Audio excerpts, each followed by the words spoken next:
everyone. It's 9:30. I think I'm going to give it about a minute or two. I see more participants trickling in, so the conference will be starting shortly. Thank you.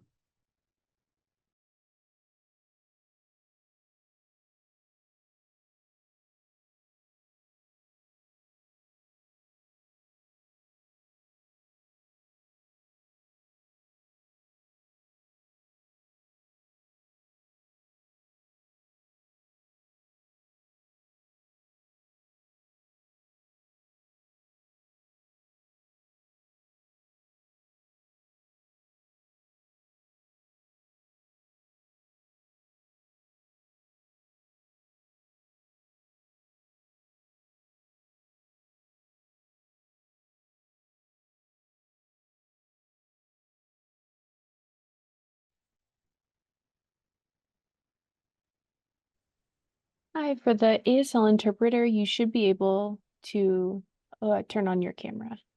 There we go. Perfect. Thank you very much. No there should be problem. another interpreter that will be joining, and she'll Okay. need it also, just to let you know. Perfect. I can keep an eye out. Okay. Her name is Maddie, I believe. Maddie? Okay. Thank you so much. DeSoto is the last name, I think. Maddie DeSoto. Okay. Okay.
Okay.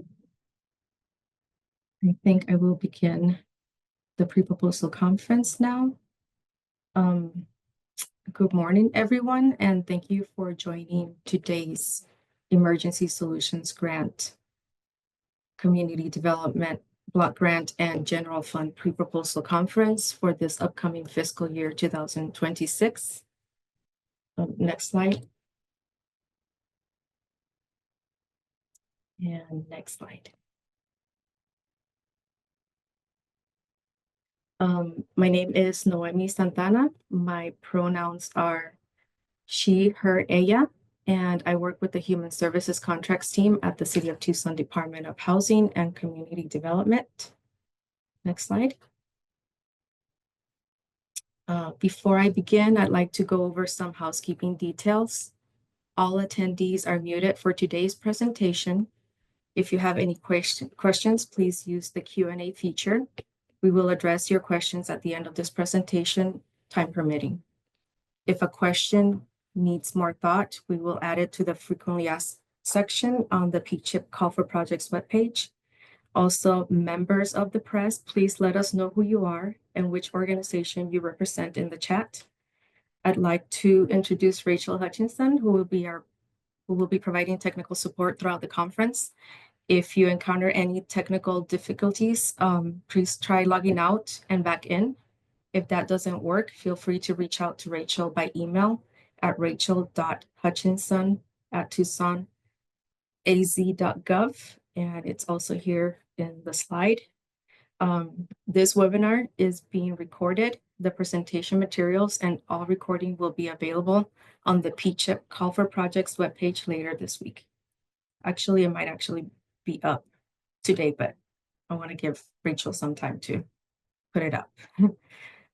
Next slide. Today's agenda. So in today's session, we'll start with an overview of the funding opportunities, followed by a detailed look at the different funding programs of general funds, ESG, and CDBG. We'll then cover the evaluation criteria and highlight any special considerations for this call for projects. Next, we'll discuss the evaluation process, timeline, and available resources. And finally, we'll address any questions you may have. Okay, now. Starting on November 13th, the City of Tucson began accepting applications.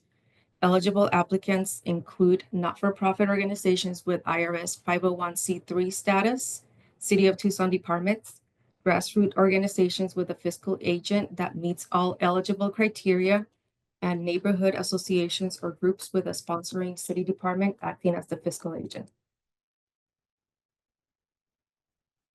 Okay, let's dive into the funding amounts. For general fund, we anticipate receiving around $1.3 million, and we plan to make up to 24 awards. The minimum request is $50,000, and the maximum is $200,000. For the Emergency Solutions Grant, we are looking to subaward approximately $297,272. And under these ESG, we have two funding priorities. So for emergency shelter services, the maximum request is $248,538 with a minimum of $50,000. And for the rapid rehousing services, the maximum request is $48,734 with a minimum of $25,000. Now for the Community Development Block Grant, we anticipate subawarding around $505,299 and making up to 10 awards. The proposed budgets should be between $50,000 and $200,000. It is important to note that the City of Tucson reserves the right to adjust the award amounts or the final HUD funding award. For those applying for ESG and CDBG federal funding, remember that you must be registered with the U.S. Systems for Award Management, also known as SAM, and have a valid SAM's unique entity identifier at the time of application, and maintain eligibility throughout the period of the project performance. Next slide. Let's go over the details of eligible project types and their corresponding funding sources. Firstly, you can apply for multiple funding sources and submit multiple applications under each P-CHIP RFP. However, it's important that you do not submit more than one application for the same project or activity under any single P-CHIP RFP. For instance, you're allowed to submit 2 applications under the ESG RFP as long as they are for different projects. You can also apply for funding through CDBG, ESG, and General Fund, as long as each application addresses different services and avoid duplication. Please note that applications for emergency shelter and rapid rehousing projects must be submitted under the ESG RFP. That's if you want them to be considered for multiple funding sources. If you submit these types of projects under the CDBG and General Fund RFP, they will only be evaluated for the specific funding source under which they were submitted, and it might be less likely to receive funding. Next. So what's new in this call for projects? We are happy to announce that we will now be using the Neighborly portal to receive all applications. Please note that the application deadline is 5 p.m. On December 20th, unlike our previous call for projects, which had a midnight deadline. Next slide.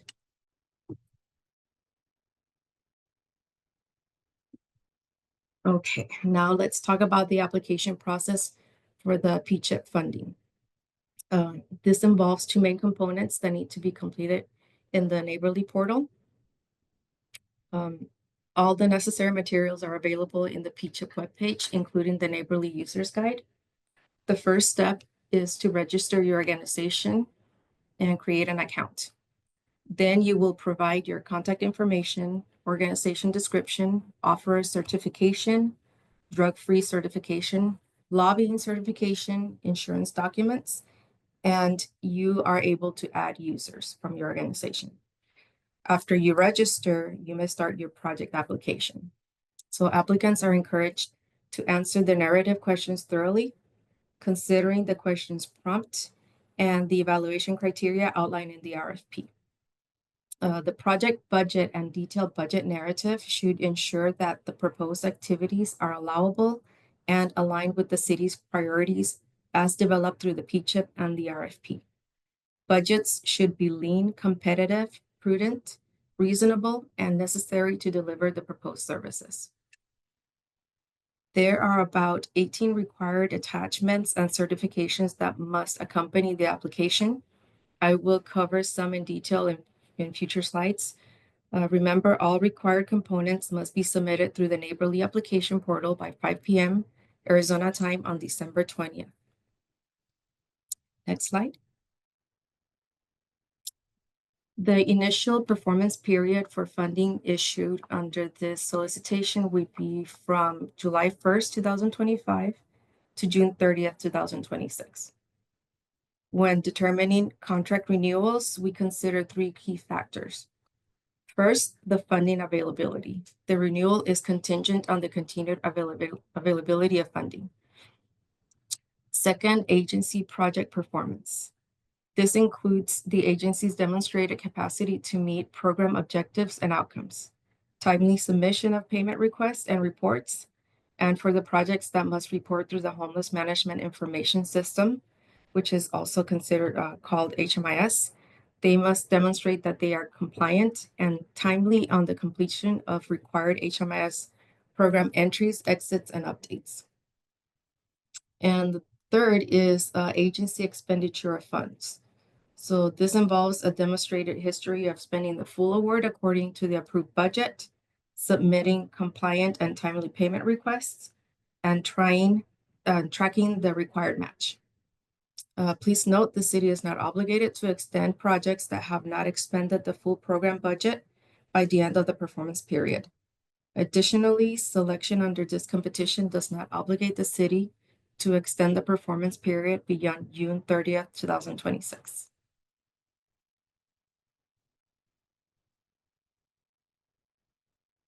Okay, next slide. As I mentioned earlier, November 13 was the date that the PCHIP call for projects was released. Today, we are conducting the PCHIP pre-proposal conference, and every Tuesday, we'll be posting responses to your frequently asked questions on the PCHIP webpage. The last day to submit your project application question is December 13th. Remember, applications are due by 5 p.m. Arizona time on December 20th in the Neighborly portal. And in March, we will share the funding award recommendations to the mayor and council. And we anticipate that in March, they will also make the award approval.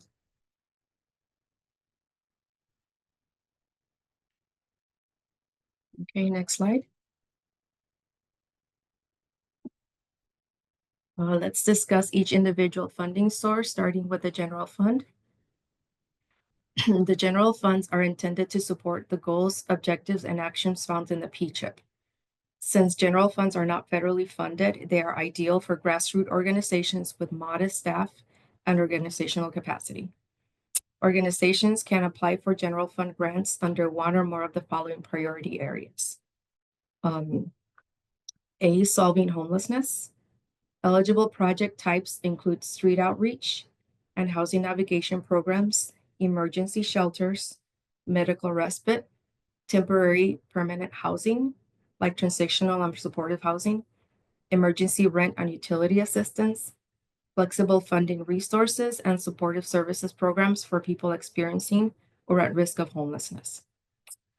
Priority B is optimized behavioral, emotional, and physical health. Examples include medical and behavioral outreach, education and health promotion activities, low barrier substance use disorder services, food banks, meal distribution programs, access to contraception, and benefits coordinator services, especially those targeting underserved areas with limited healthcare access. Priority C, reduce poverty and ensure dignity for all. This includes workforce development for underserved populations, early childhood education, job training, GED preparation, post-secondary technical education engagement, economic mobility programs, small business support, reentry support for individuals exiting incarceration, and programs that improve financial capability and access to equitable banking, loans, or non-predatory financial services. Priority D, support equitable and sustainable neighborhoods. Eligible projects include paratransit services, transportation programs for low-income populations, older adults, and persons with disabilities. Also included are projects promoting safe streets for walking, biking, and alternative transportation, projects that improve public space accessibility, fostering civic integration for immigrant and refugee communities, projects that increase green infrastructure, enhancing public art and aesthetics, conducting litter and trash cleanup, improving public space safety using crime prevention through environmental design principles, and addressing inequities experienced by marginalized groups. Next slide.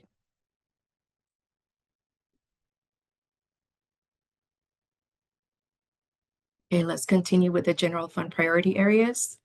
Priority E, increase affordable and attainable housing options.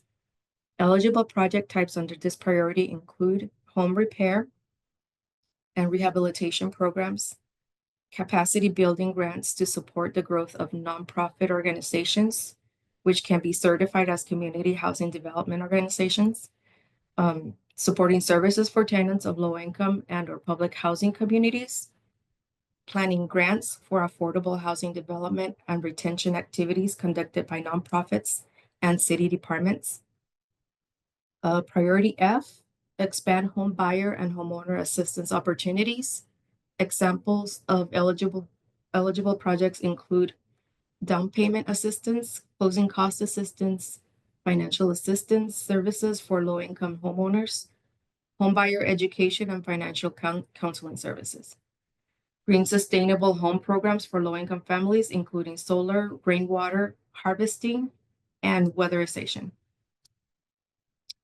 Priority G, ensure health, sustainable, and safe homes. Eligible projects might include foreclosure prevention, eviction prevention, affordable housing that provides green building and energy efficient, and emergency home repair services programs. Priority H, improve equity in housing. Examples of eligible projects include programs and initiatives that improve equity in housing, projects that expand housing choice, and activities that affirmatively further fair housing. The City of Tucson will not fund projects through this solicitation which do not directly address one or more of the PCHIP priority areas.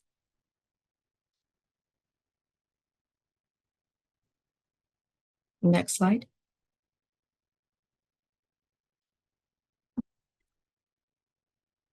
Now let's discuss the Emergency Solutions Grant. Each year, HUD awards ESG funding to the City of Tucson to help us meet the following federal goals. One, engage in individuals and families experiencing unsheltered homelessness. Improve the number of quality of emergency shelters for individuals and families experiencing homelessness. Help operate these shelters and provide essential services to shelter participants. It's important to consider whether individuals with lived experience from these current and recent projects are involved in the planning, implementation, and evaluation of the proposed projects. Another goal is to rapidly rehouse individuals and families experiencing homelessness. And lastly, to prevent individuals and families from becoming homeless. Here we look for the organization's capacity to ensure housing stability for program participants. This is demonstrated through historical system performance data, such as exits leading to permanent housing and increased income.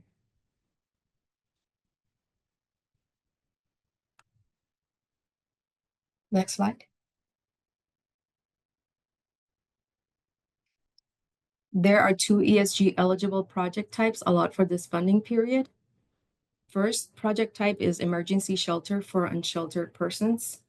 Project may include overnight and day shelter services and day shelter providing heat relief during the summer for individuals and families experiencing unsheltered homelessness.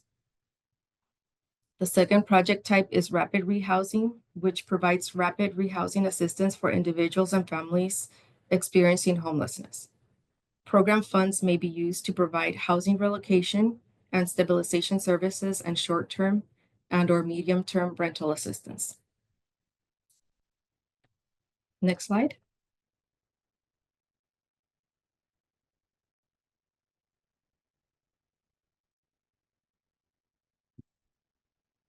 Okay, another funding source is the Community Development Block Grant. The goal of the CDBG program is to develop viable urban communities through housing, expansion of community services, neighborhood revitalization, economic development, and the elimination of slum and blight or rundown neighborhoods. Any of these federal eligible activities that align with one or more of the PCHIP funding priorities listed on the following slide will be considered for funding.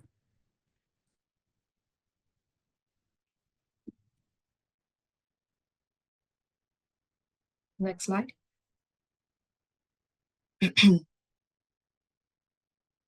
Organizations may apply for CDBG public services programs, funds under the PCHIP priority areas. Organizations are strongly encouraged to review the complete PCHIP to ensure proposed activities align and directly support the goals of the plan. Under this solicitation, up to $100,000 will be prioritized for supportive services for Tucson House residents as part of the City of Tucson's leverage commitment for the HUD fiscal year 2022 Choice Neighborhoods Implementation Grants for the Thrive in the 05 neighborhood. Supportive services include health, education, income, and employment for Tucson House residents, including those relocated during planned construction in 2025. Applicants are encouraged to collaborate with the Tucson House Resident Services team and align with the Choice Neighborhood People's Plan. It's also found in the PCHIP plan. Okay, next slide. Now I will go over the evaluation process. An eligible application will go through two-step evaluation process. The first step is threshold review. Exhibit A of all three RFPs include a detailed list of items that will be reviewed. This review is objective and certifies that the minimum requirements have been met. The second step is the evaluation criteria. The City of Tucson staff will conduct an equity and impact analysis of the application. After this, the complete application will be forwarded to a community review panel. This panel will conduct an objective and qualitative assessment based on the project's narrative, the thoroughness and accuracy of the submission, and the completeness of the provided materials. Once these evaluations are complete, a funding recommendation will be made to our mayor and council.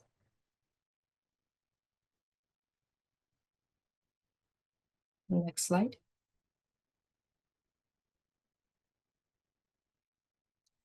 As previously mentioned, there are 18 attachments that are part of the application. These attachments are listed on each RFP with details on how to complete them. We will take some time to discuss special considerations for a few of these attachments. If you have any questions about any specific attachment that I did not cover, please feel free to ask in the chat. Next slide.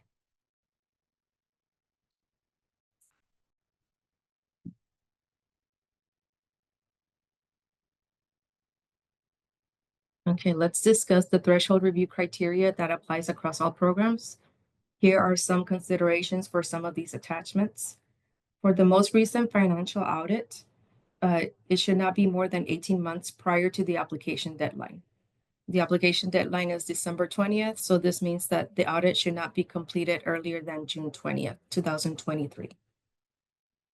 There should be no repeat findings or non-compliance or significant unresolved financial management issues. For the organizational time and effort reporting policies and sample, the organization should have internal controls in place to make sure that project activity costs are accurate, allowable, and allocable.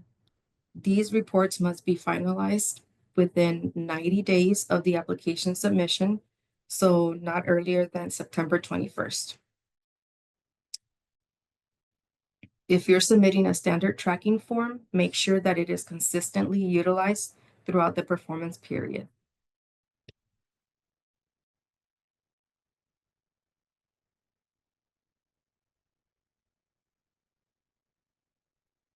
Next slide. Okay, let's discuss attachments pertaining to CDBG and ESG.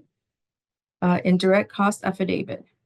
The Office Management and Budget defines indirect costs as those costs incurred for a common or joint purpose that benefits more than one cost objective. These include general business expenses such as rent, utilities, and general office costs. For more information, please refer to the HUD Exchange Indirect Cost Toolkit. And here's a link to the HUD Exchange website.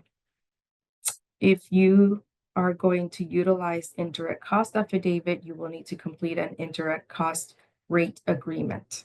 This agreement must be current and consistent with your budget. Your budget and affidavit should not reflect different rates. The organizational record retentions policies. I must say that these will be maintained for at least 5 years after the expenditure of all funds. This is from the final award. This includes documentation and records of clients, of client participation and data, procurement contracts, and compliance documents.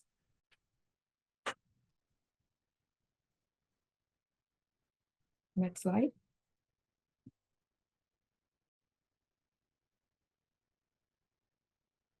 Special considerations.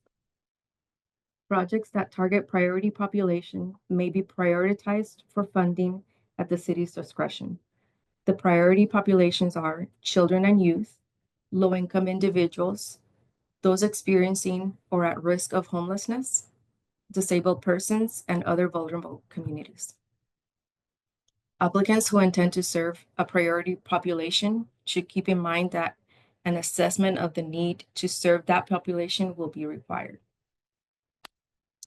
CDBG applicants need to indicate that they will be serving exclusively low to moderate income and that they are located in and exclusively servicing a geographic area eligible under the low and moderate income area benefit. For the projects that are going to serve a presumed benefit population, they must ensure all beneficiaries represent one or more eligible presumed benefit group. For ESG, these projects must adopt a low barrier, housing focused, and housing first approach. Supportive services must be voluntary, and project staff should actively promote the availability of these services.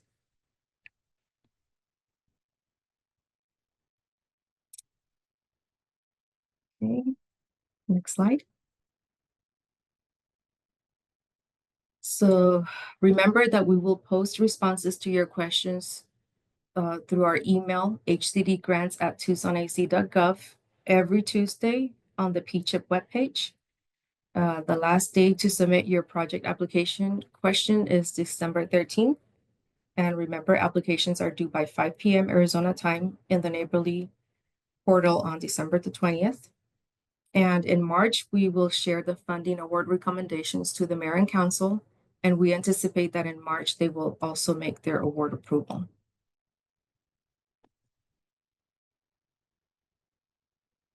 Next slide.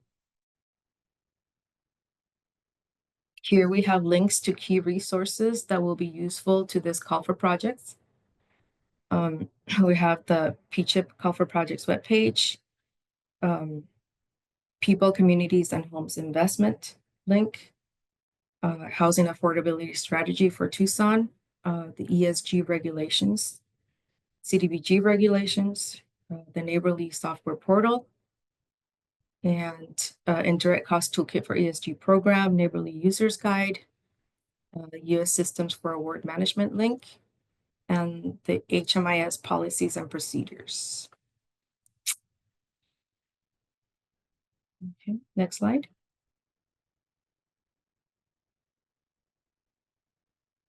Okay, now we will go over any questions that you might have in the chat. Let's see. Let me look through the chat.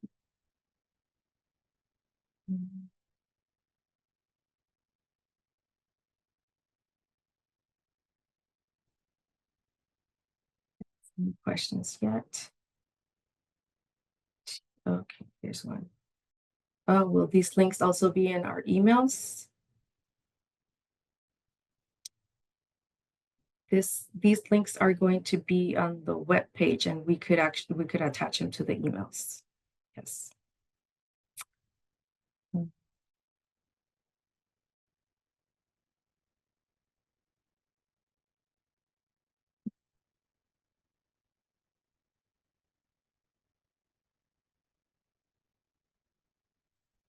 Strategic portfolio.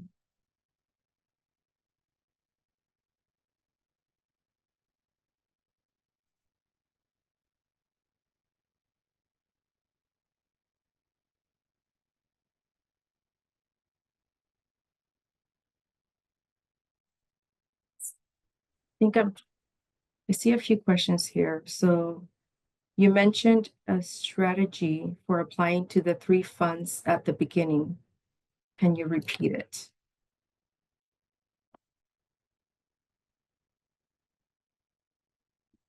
Oh, yes. I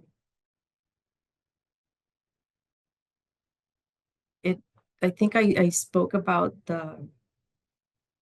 how the application narrative you should follow the prompts on the RFP.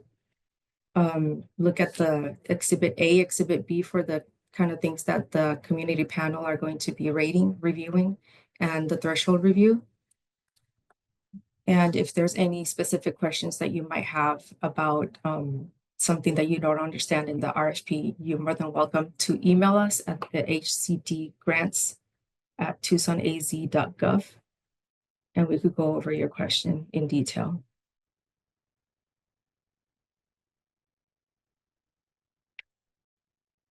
Okay, are you sending a copy of the presentation? A link of the presentation will be added to the email, yes.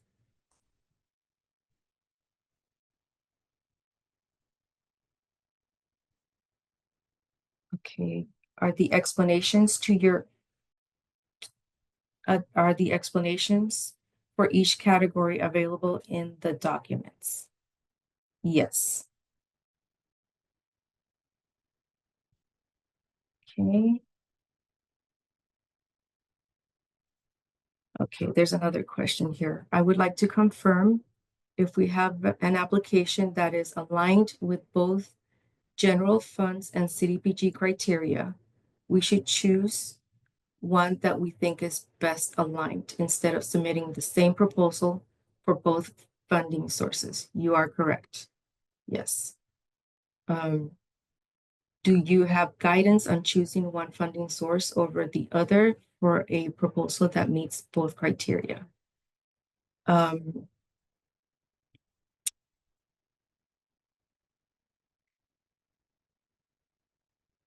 Actually, if you want, if you would like, this is Kyle McDermott. I could actually, if you'd like, you could send an email to the HCD grants, and I will be, if you want to give me a little bit more information on the proposal that you have, I could see how I could guide you with that.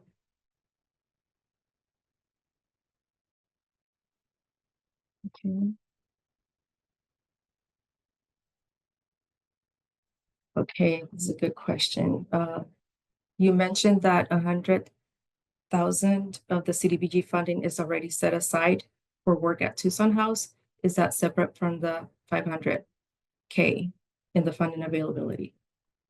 No, it's not. It is, it's included there. Yeah.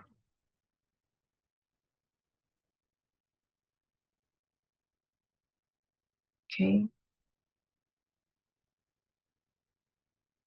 I would be more than happy to go over any financial audit questions that you have in detail and the Q&A. These are very good questions. So I will be answering all of these questions that you have posted here next Tuesday with Rachel's assistance, because these are really good questions. So the financial audit question, where is it?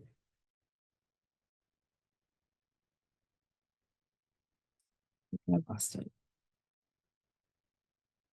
Most recent financial audit. What if your organization is too new or small to have done a formal audit? Will the most recent 999 be sufficient? Okay. I could go into detail, Caroline, about this question. I need a little bit more information.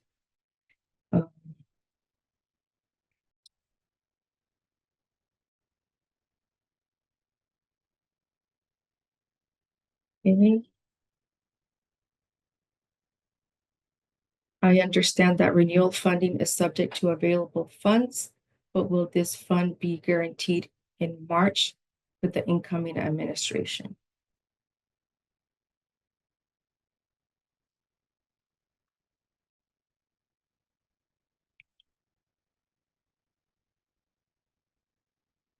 So there is no guarantees. It like I said before, this is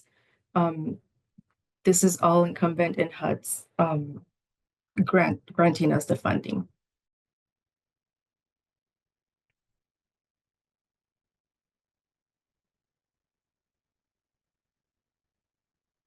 Okay. I think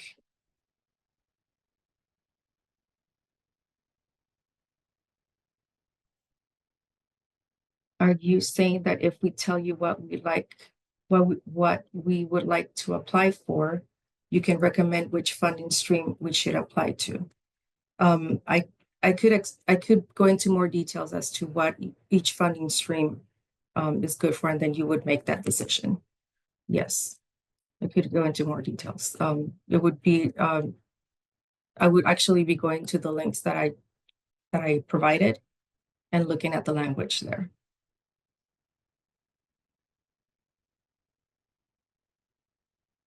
Okay, I think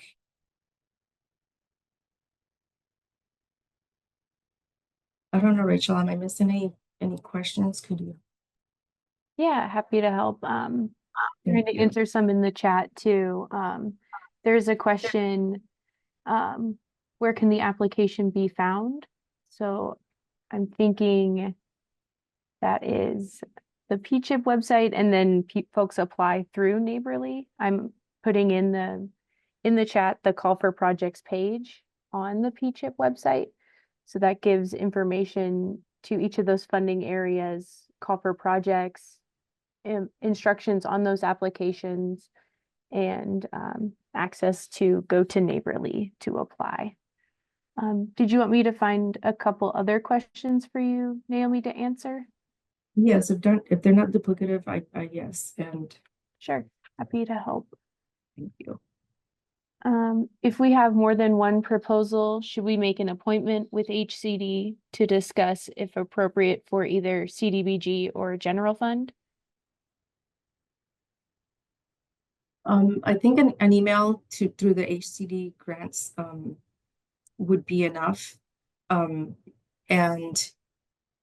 honestly, like I won't be able to tell you which one to apply for, but I could tell you what each funding is intended for, and then you would make that decision as to which one's better for your project. But yes, I could go over each one with you. And there's a question to review the Tucson House piece again in regards to PCHIP funding.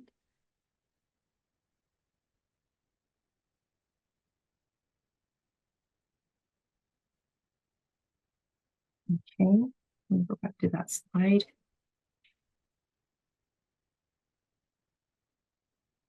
That is the CDBG.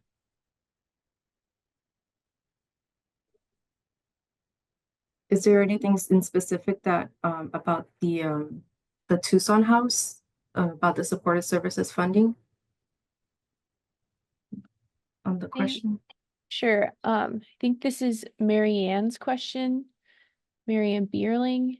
And folks, if people do have questions too, you can raise your hand in the chat too, and we can make this a more like back and forth. There we go. I think, let me see. Oh, here's Mary Ann. So she's gonna talk about her question more in depth with you. You should be able to talk now, Mary Ann. Hi, everybody. Thank you very much for this opportunity. Appreciate it. And how it's organized.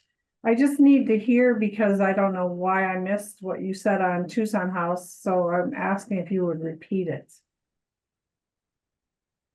Oh, yes.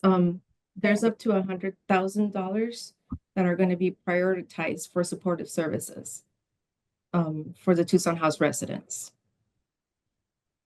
Thank So, you. yeah, and also there's going to be a relocation for these tenants in 2025. So supportive services could also be used to assist in that as well. Does that answer your question, Marianne? Yes, it does. Thank you very much. Thank you. Okay. And Noemi, there's a question. Let me try and find it in the chat. Is CDBG different from CSBG? I would think so. I'm not familiar what CSBG is.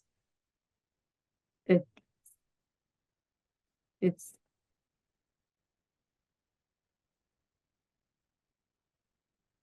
so I would have to respond that and post the answer for this so that I could after I gather more information on what that stands for.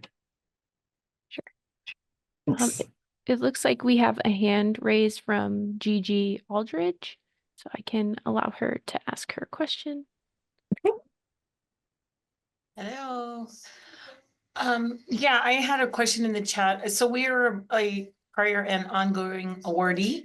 So is there a renewal process or do we start with a fresh proposal? I'm sorry, I put it in the chat and it seemed like it wasn't being picked Oh. up, so I just want to make sure. Sorry. Yeah, I'm going cross-eyed here with all the comments. Thank you for your question. Yes, it's a fresh new proposal. Okay, all right, thank you. I did want to remind everyone to just any questions that are asked in the chat that aren't answered in this meeting, they will get answered and posted on the Call for Projects site. So no need to worry if we're not getting to your questions. Thank you.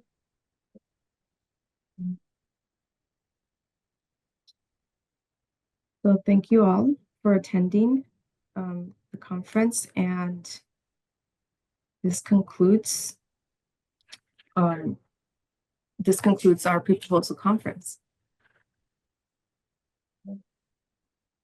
Awesome. Thanks, everybody. Thank you. Bye.